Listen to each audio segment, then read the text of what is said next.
Our atmosphere contains about 78% of nitrogen.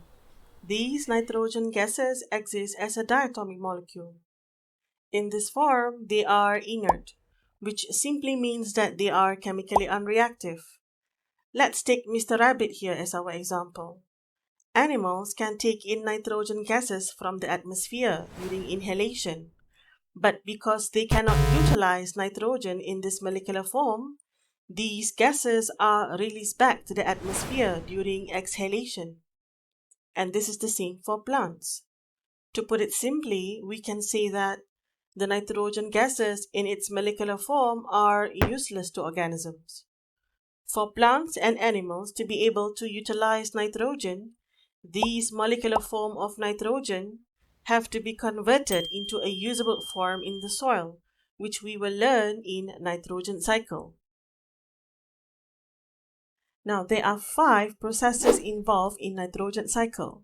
But before we go into the specific details on each of these processes, let's first take a look at the overview of nitrogen cycle for us to know the flow and understand how these processes relate to one another.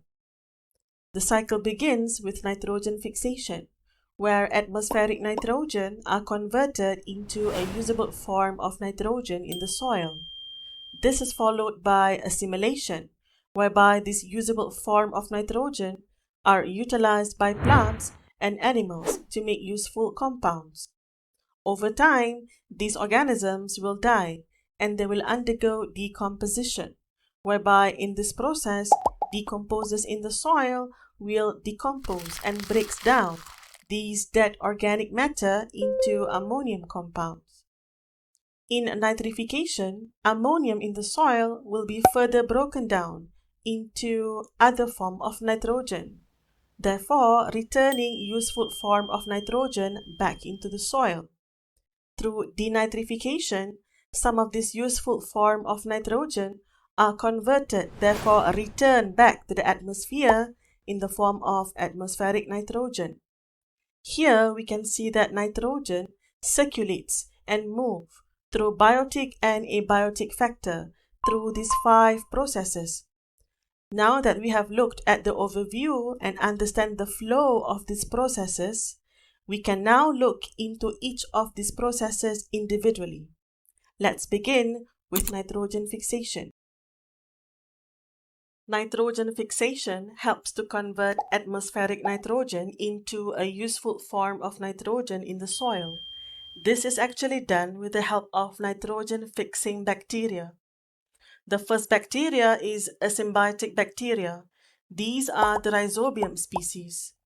These bacteria invade the roots of leguminous plants, leading to the growth of root nodules. In these root nodules, these bacteria convert atmospheric nitrogen into ammonium, which is used by leguminous plants to make nitrogen-containing compounds. Here, we see that these rhizobium bacteria form a symbiotic relationship with the leguminous plant, where the rhizobium bacteria helps to fix nitrogen for the plants, and in return, the leguminous plants provide nutrition to the rhizobium bacteria. The second type of bacteria are the ones that lives freely in the soil. These are the Azobacter species.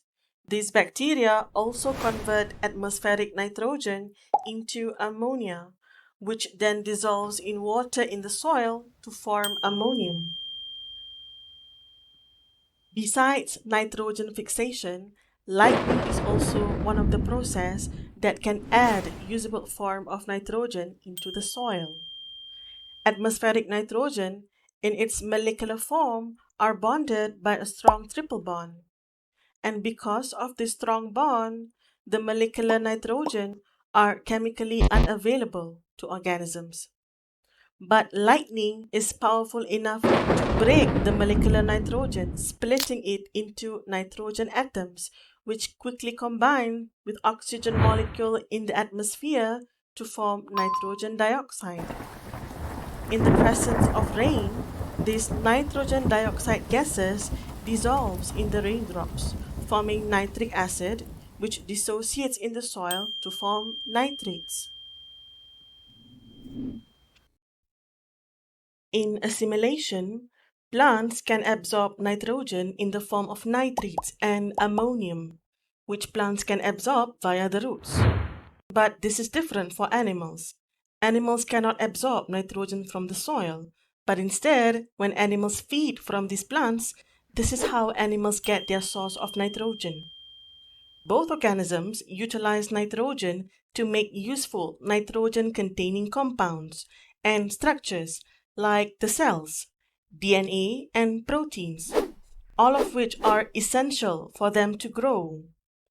Over time, these organisms will die and they undergo a process called decomposition. In decomposition, decomposers such as decomposing bacteria, worms, and fungi breaks down and decompose these dead organic matter into ammonium compounds. Here we can see that decomposition is a process that helps to return usable form of nitrogen back into the soil in the form of ammonium. Hence, decomposition can also be referred to as ammonification. In the presence of sufficient oxygen, these ammonium will undergo nitrification, whereby nitrifying bacteria convert these ammonium into other useful form of nitrogen.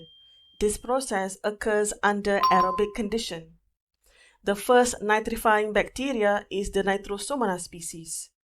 These bacteria convert these ammonium into nitrites.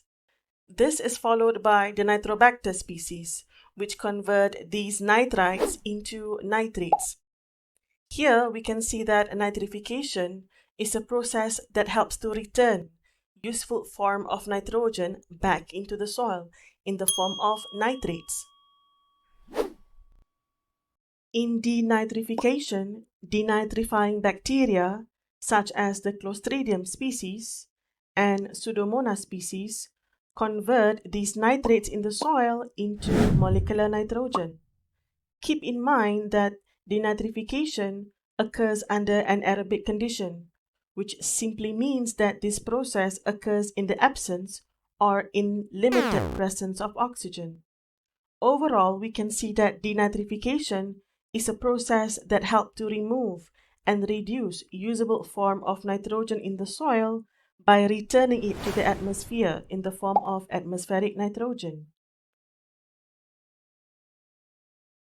In summary, nitrogen circulates and moves in the atmosphere, in the soil, water, and in organisms through these 5 processes, which we can categorize into 2 groups.